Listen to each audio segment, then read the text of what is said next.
राधा को अपनी सास से बहुत प्यार था। मम्मी जी, आपकी साड़ी कितनी प्यारी लग रही है। काश मैं भी आपके जैसी साड़ी पहन पाती। अरे बेटा, हमारे ज़माने में तो साड़ी ही चलती थी। तू क्या करेगी साड़ी पहनकर? दिन भर भागा दौड़ी करती है।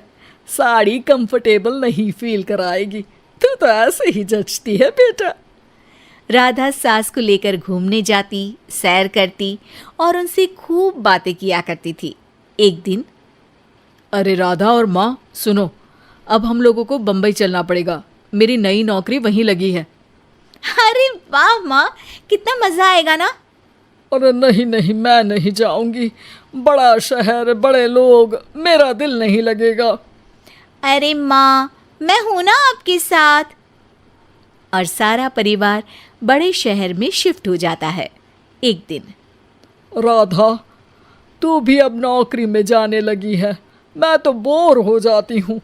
सोच रही हूँ आसपास की औरतों से दोस्ती कर लूँ। हाँ हाँ माँ, और क्या, यहाँ की औरतें तो किटी पार्टी और बहुत सी फन लविंग एक्टिविटी करती हैं। तो बेटा 2-4 फन लविंग से मुझे भी मिलवा देना। बहू सास के साथ बाहर निकलती है तो देखती है कि सास की उम्र की जो औरतें टहल रही हैं, उनका पहनावा ओढ़ावा सास से बिल्कुल अलग है। लेकिन फिर भी राधा एक औरत को रोकती है। Hello aunty, how are you? Oh great darling. Aunty, हम लोग यहाँ नए शिफ्ट हुए हैं। ये मेरी मम्मी है। क्या ये कल से आप लोगों को ज्वाइन कर सकती हैं? वो औरत सास की तरफ बड़ी ही अजीब नज़रों से देखती है, फिर कहती है, अब ठीक है, कल से भेज देना। सास समझ जाती है कि उस औरत को वो ठीक नहीं लगी, लेकिन फिर भी वो कुछ नहीं बोलती। अगले दिन, अरे माँ, अच्छी सी साड़ी पहनकर तैयार होकर जाइए। आपको आपकी दोस्तों के पास जाना है ना। और नहीं नहीं, मैं सोच रही हूँ घर पर बैठकर टीवी देखूं। वैसे भी रामायण का नया एपिसोड आएगा। नहीं माँ, आप जाओ ना, लोगों से मिलो, बात करो, अच्छा लगेगा। ना चाहते हुए भी सास उन लोगों के पास जाती है, लेकिन सभी सास से बुरा व्यवहार करते हैं। सास मुंह लटकाकर घर आ जाती है। बहू समझ जाती है कि सास को कुछ हुआ है। वो रोज़ सास को पार्क में भेजती, लेकिन सास रोज़ मुंह लटकाकर वापस आ जाती। क्या हुआ माँ, आप बाहर जाकर खुश नहीं होती हैं? अरे बेटा, खुश तो हूँ, लेकिन क्या माँ? आपको तो लोगों से मिलना, बातें करना अच्छा लगता था।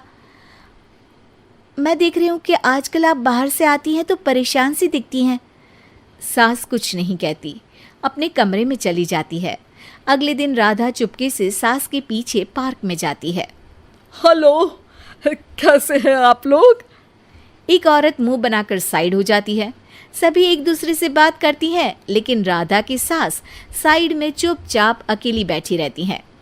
राधा घर आती है और सास के वापस आने का इंतज़ार करती है। सास मुंह लटकाकर घर आती है। अरे मम्मी जी, तब से इंतज़ार कर रही हूँ, जल्दी तैयार हो जाइए, मार्केट जाना है। राधा सास को लेकर बाजार जाती है और उन्हें कुछ मॉडर्न कपड़े दिलाती है। अगले दिन सास उन कपड़ों को पहनकर पार्क में जाती है। Oh my God, you are looking gorgeous. Beautiful top, कहाँ से लिया? हे, मेरे घर में कल किटी है, तुम जरूर आना। अजीब औरतें हो तुम लोग। मैं रोज आती थी, तब तो तुम लोग सीधे मुंह बात भी नहीं करती थी। आज इन कपड़ों को देखकर तुम मुझे घर बुला रही हो। लेकिन सुनो, अब मुझे तुम लोगों से कोई बात नहीं करनी और ना ही दोस्ती करनी है। अरे तुम तो बुरा मान गई। वैसे दोस्ती नहीं करनी थी तो ये कायाकल्प क्यों किया? ये मेरी बहू ने किया है। मैं यहाँ सिर्फ ये देखने के लिए आई थी कि तुमको मुझसे समस्या है या मेरे कपड़ों से। कपड़े तो बदले जा सकते हैं। अच्छा चलो, जो भी हो, अब हम लोग तुम्हें अपने साथ रखने को तैयार हैं। लेकिन अब मुझे तुम लोग नहीं पसंद। ये बोलकर राधा की सास वहाँ से चली जाती है। वाह माँ जी, आज तो आपका चेहरा खिला खिला सा लग रहा है। लगता है आपकी सहेलियों ने आपको अपना लिया। हाँ, वो तो अपनाना ही था। दिखावे वाली जो है वो, मेरे कपड़े बदलते ही उनका दिल बदल गया। लेकिन आज मैं उन्हें मना कर आई, अरे क्यों माँ जी? क्योंकि उन लोगों को मुझसे नहीं मेरे कपड़ों से दोस्ती करनी थी। वैसे मेरे पास तो तू है ना, मेरी प्यारी बहू, मुझे किसी की जरूरत नहीं है। अरे नहीं नहीं माँ जी, आप ऐसा क्यों सोच रही हैं? बेटा ये गलत भी तो नहीं है, जैसा देश वैसा भेष, क्यों? ठीक है ना माँ, अब जब ये हम लोगों का देश है तो क्यों ना हम यहाँ का भेष अपना ले। हाँ हाँ जरूर, मैं तो तैयार हूँ। समय के साथ खुद को बदलने में कोई बुराई नहीं है, लेकिन कहीं नकल के चक्कर में बंदर ना दिखने लगूं। खैर, बहू लग जाती है सास की काया का।